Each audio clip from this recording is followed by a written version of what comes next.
Hi mga kami, kamusta kayo? Ako ulit ito, si Mansi. Ano nga ba yung mga online racket na walang puhunan? Una, linawin muna natin pag sinabing walang puhunan, hindi ibig sabihin wala ka na talagang gagawin tapos kikita ka na agad. Ang totoo, baka hindi mo kailangan ng malaking pera, yes, pero may kapalit. Yun yung oras, effort, diskarte, at skill. So tara, simulan na natin. Ito yung mga legit na halimbawa. Una is yung affiliate marketing. Magpo-promote ka ng product tapos may commission kapag may bumili gamit yung link mo. Usually, libre sumali pero effort sa content creation tapos kailangan din ng consistency mo. Libre nga sumali pero kailangan mo din mag-promote araw-araw. Kung wala kang tiwala sa sarili mo, tapos yun nga, hindi ka marunong mag-post, mahirap din kumita. Challenging din. Next is yung content creation. Kung may cellphone ka, pwede ka na mag-start, pero hindi madali Kailangan mo ng tiyaga, creativity, tapos yun nga, kapal na mukha. Sa simula, kahit konti lang yung views mo.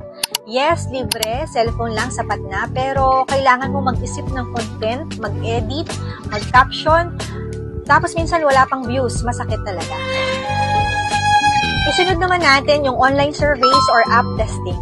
May mga legit sites na nagbibigay ng small cash or gift cards. Maganda tong pillar kapag wala kang ibang ginagawa. Pero, wag mong i-expect talaga na malaki agad yung kita mo rito. Kasi nung tinry ko to, grabe, ang tagal talaga bago ma-accumulate yung pera. Actually, hindi ko nga din siya natuloy kasi sobrang tagal. Libre nga, pero sobrang bagal talaga ng kita. Parang piso kada click, gano'n.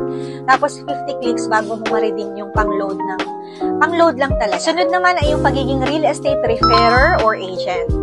Kahit wala kang sariling property, pwede kang kumita. Maraming developers yung nagbibigay ng libreng training. Tapos, kapag may client kang na-close, 10K to 50K yung pwede mong commission.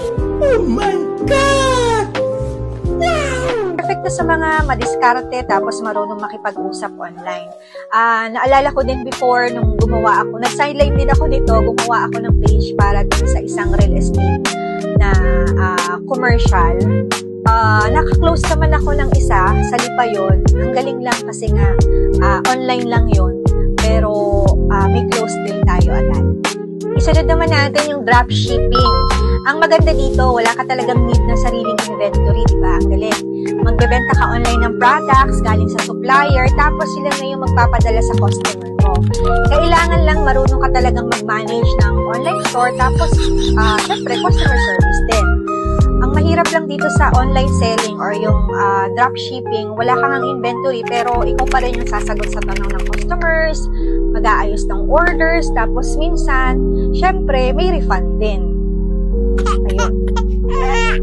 Next ay yung freelancing. Ito yung sikat na sikat. Isa sa pinaka-flexible na option.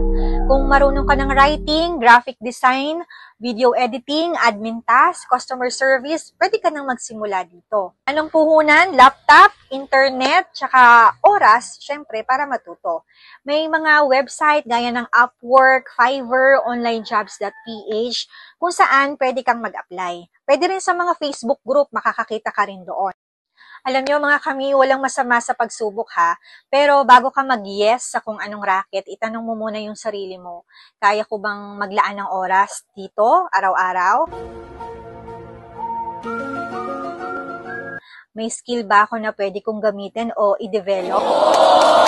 At syempre, higit sa lahat, legit ba to o baka eme-eme lang or drawing lang? Mga kami, hindi porket wala kang inilabas na pera, hindi ka na nag-invest Dahil ang pinakamahalagang puhunan natin bilang mga nanay ay syempre yung oras at energy. Kaya dapat lang na ilaan natin yon sa tamang opportunity. Hindi mo rin kailangang maging mayaman para magsimula.